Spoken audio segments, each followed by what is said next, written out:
శ్రీమాత్రే నమః. గోదావరి సరస్వతి నర్మదా సింధు కావేరి జలేస్మిన్ సన్నిధం కురు. మనం ఏనాడు స్నానం ఆచరించినా ఈ నదుల పేర్లు చెప్పుకుంటే ఆ నదీ స్నానం చేసిన ఫలితం దక్కుతుంది. ఇది అలహాబాద్ నందు వేంచేసినటువంటి ప్రయాగ. ప్రయాగ అంటే 2 నదుల కలయిక లేదా 3 నదుల కలయిక. దీనిని మన సాంప్రదాయంలో త్రివేణి సంగమము అంటాం. అలనాడు కపిల మహర్షి యొక్క కోపాగ్ని చేత ఆ యొక్క 60,000 మంది సగరుని కుమారులు భస్మరాసులై పడి ఉంటారు. ఆయన కళ్ళు తెరుస్తాడు.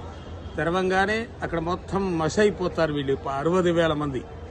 వాళ్ళని తరింపజేయటం కోసమని భగీరథుడు ఘోర తపస్సు ఆచరించి శ్రీమన్నారాయణమూర్తి యొక్క పాదాల దగ్గర ఉద్భవించినది గంగ. విష్ణు పాదోద్భవీం గంగ. ఆ గంగని తనకు ప్రసాదించమని, తన పితృదేవతలను తరింపజేయటం కోసమని మహావిష్ణువుని ప్రార్థన చేస్తాడు. అప్పుడు అటువంటి ఆకాశం నుంచి పడుతున్న గంగని ఆపటానికి తట్టుకోగలిగిన వాడు ఎవరు అంటే పరమేశ్వరుడు. అప్పుడు పరమేశ్వరుడి గురించి ఘోర తపస్సు ఆచరిస్తాడు.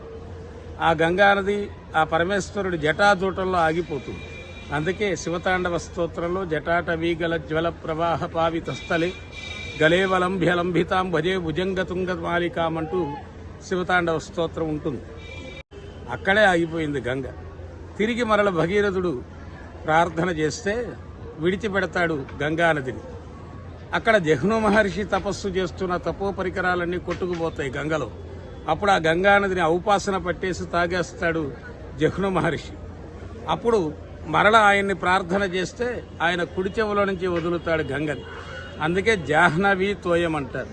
అందుకే చూడండి, బదరీనాథ్ శ్రీ మహావిష్ణువు పాదాల దగ్గర నుంచి ప్రారంభమవుతాయి ఈ సరస్వతి నది, ఈ గంగా నది. అలా కేదారనాథ్ మీదగా ఇలా ఇదిగో ఇక్కడ త్రివేణి సంగమంగా ఏర్పడతాయి. ఇక్కడ 2 నదులు కనపడుతున్నాయి మనకి అటు ఇటు. అంటే ఇక్కడ 3వ నది ఏదండి అంటే సరస్వతీదేవి అంతర్లీనంగా ప్రవహిస్తుందన్నమాట. ఆడవాళ్ళు జడపాయిలు వేసేటప్పుడు 3 కనపడతాయి జడేసేటప్పుడు. కానీ జడంతా అయిపోయిన తర్వాత 2 కనపడతాయి. అట్టనే ఇక్కడ కూడా త్రివేణి సంగమంలో ఇక్కడ గంగా నది, యమునా నది, ఈ వీటికి అంతర్లీనంగా సరస్వతి నది ప్రవహిస్తుంది. ఈ యొక్క నదీ మా తల్లిని దర్శించినంత మాత్రానే పాపాలన్నీ పటాపంచలైపోతాయి. విష్ణు పాదాల దగ్గర కూర్చున్న గంగని శపిస్తుంది సరస్వతీదేవి. ఏమని, మా అత్తగారికి అన్యాయం చేస్తావా, మా మామగారు అసలే సామాన్యుడు కాదు అని. అరే, గంగానది విష్ణు పాదాల నుంచి ఉద్భవించింది కూతురు విష్ణుమూర్తికి లేనిపోయినవన్నీ చెప్తున్నావా? ఇది అంత మంచి పద్ధతి కాదు. నీవు కూడా వెళ్ళి ఆవిడతో పాటు అంతర్లీనంగా ప్రవహించు అని ఆ యొక్క లక్ష్మీదేవి పెట్టిన శాపం చేత ఇక్కడ సరస్వతీదేవి నదిగా మారింది. అంతేకాదు, ఈ ఇద్దరు కూడా ముఖ్యంగా సరస్వతీదేవి అంటుంది, మేమంతా భూలోకానికి వెళితే నీవు మామగారితో ఆనందంగా ఉంటావా? మీ ఇద్దరి మధ్యలో ఒక జడదారి వస్తాడు, పెద్ద గొడవ పెడతాడు.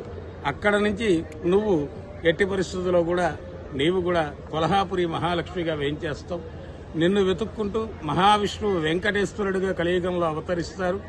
అందరూ కలిసి తిరుమల కొండ మీద మనం ఆ పరమాత్మ అనుగ్రహాన్ని సేవించుకుంటూ భక్తులను అనుగ్రహిద్దాము అని. అందుకే ఎక్కడైనా 12 ఏళ్లకు ఒకసారి ఒక నదికి పుష్కరాలు వస్తాయి. కానీ తిరుమలలో శ్రీవారి సన్నిధి నిత్య పుష్కరిణి. అక్కడ పుష్కరిణిలో స్నానం చేస్తే అన్ని నదుల తీర్థాలలో స్నానమాచరించినట్లే. ఇంతటి చరిత్ర కలిగింది ఇక్కడ త్రివేణి సంగమం, 3 నదుల యొక్క కలయిక. అటువంటి పవిత్ర స్థలంలో పితృకార్యాలు, ముందుగా పితృదోషాలు పోవటానికి పెద్దలకి పిండ ప్రదానాలు చేస్తూ ఉంటారు, పవిత్ర స్నానం చేస్తూ ఉంటారు. ఇంకా చెప్పాలి అంటే ఇక్కడ విశేషంగా భార్యని ఒడిలో కూర్చోబెట్టుకుని సుమంగళి స్నానాలను ఆచరిస్తూ అమ్మ అనుగ్రహాన్ని పొందుతారు.